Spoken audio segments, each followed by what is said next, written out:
Good day, viewers. Pwalpar here. I thought I'd do just a little bit of a vlog today. What we got out there? A goldfinch? No, that's a pine warbler. Must be eating some of that suet. Yep, he's eating suet. I'm going to try to talk over the noise from all the traffic out here on the porch. Give you a little look around the fine weather we're having today. We got some super storms coming this weekend, talking about wind might be 70 miles an hour tomorrow. That's hurricane speed, by the way.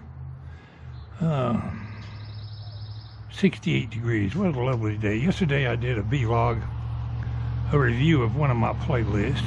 Today I thought I'd do a review of another playlist. Over the years I've told a lot of stories, kind of a storyteller occasionally. And today I'll replay one of my stories. So I'll kind of combine a vlog with a playlist review. I went to the doctor. Here comes another noisy car. Went to the doctor yesterday for a follow-up with my cancer doctor. You know, they did a CAT scan on me here last year. Shortly after that, I went and got half my colon removed.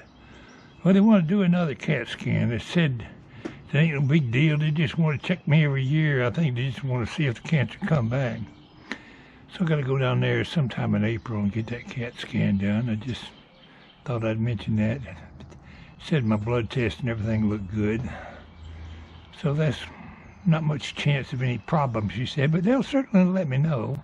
Turns out this CAT scan makes them, the hospital charges like $12,000 or $13,000 for that test. So I'm hoping they just milking my insurance company. I certainly don't want them to find anything wrong with me. Told the doctor I didn't give up half my colon. I'm not giving up any more of it. But I'm going to play one of my older videos where I told a story, a Halloween story. I'll replay that for you. But I'll leave a link in my description to my playlist for Walter's stories. If you like listening to my stories, it might behoove you to save that playlist to your playlist, and you can go back whenever you've got nothing better to do with your time and listen to me tell one of my stories. There's probably 150 or 200 videos in that playlist. Give you plenty to listen to when you get tired of watching some of them crazy stuff on TV. My trees are really blooming like crazy. I have not seen any bluebirds today. I saw a robin down there in the yard. Got out here and fed my birds.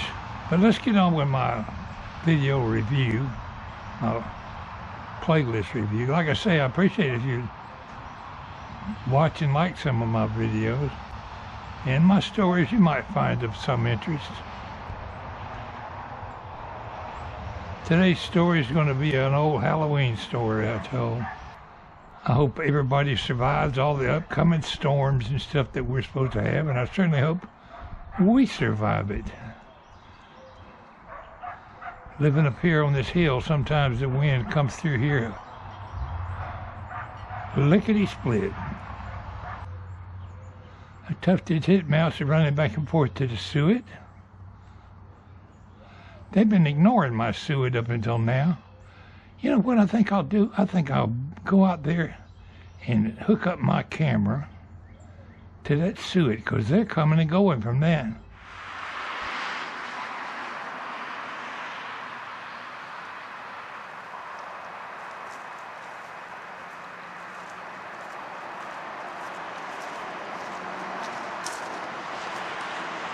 We're waiting for a train today.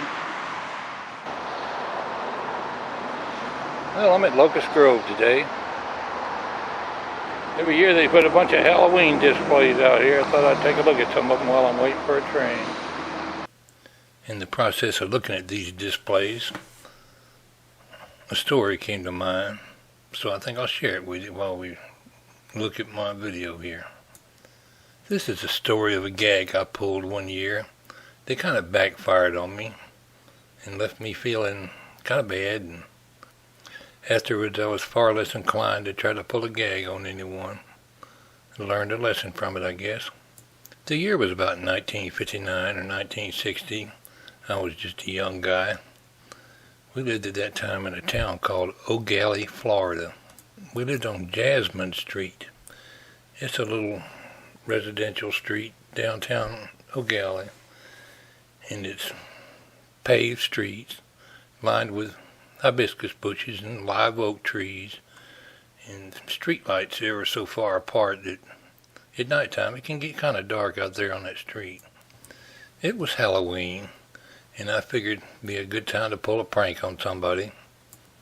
We had a big live oak tree set out in front of our house, so I took some old dungaree pants and a shirt, tied them together, and stuffed them full of leaves like a scarecrow, something similar to these dummies you see here on these displays. In my brilliant mind, I wanted to scare somebody. I waited till it got good and dark. Kids were out trick-or-treating. So I got up in that tree, tied a rope to my scarecrow, and when people come down the street, my intention was to swing it down out of the tree and scare them. Most of the kids that came by went right along with the gag and kind of laughed, and it might have scared some of them a little bit. But then something happened that set me back on my toes. It was getting later in the evening. It was good pitch dark where I was up under those tree limbs, and quite a distance from the nearest street light, so it was kind of eerie and scary, as I said before. When I see this woman coming down the street with her little boy, they're walking down the sidewalk, and I'm real quiet. I wait till they're right on top of me, and when they're almost at me, I swung that dummy down out of the tree and I hollered, "Whoa!" Well, there was this blood-curdling scream. It scared the woman so bad she screamed bloody murder. She turned and ran up the street. Well, a good block or two up the street. The only problem was she ran off and left her kid standing there.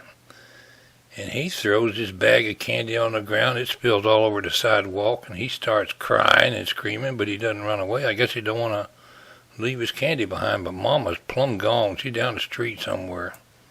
I thought, oh Lord, what have I done now? This don't feel right.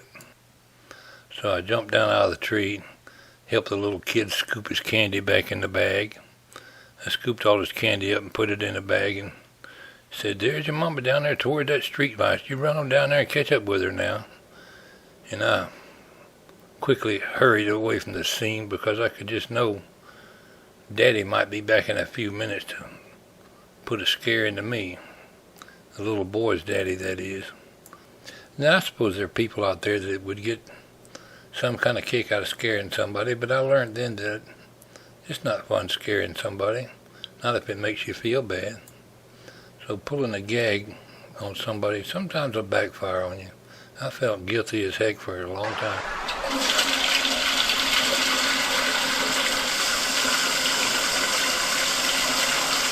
Thanks for listening. Y'all have a happy Halloween.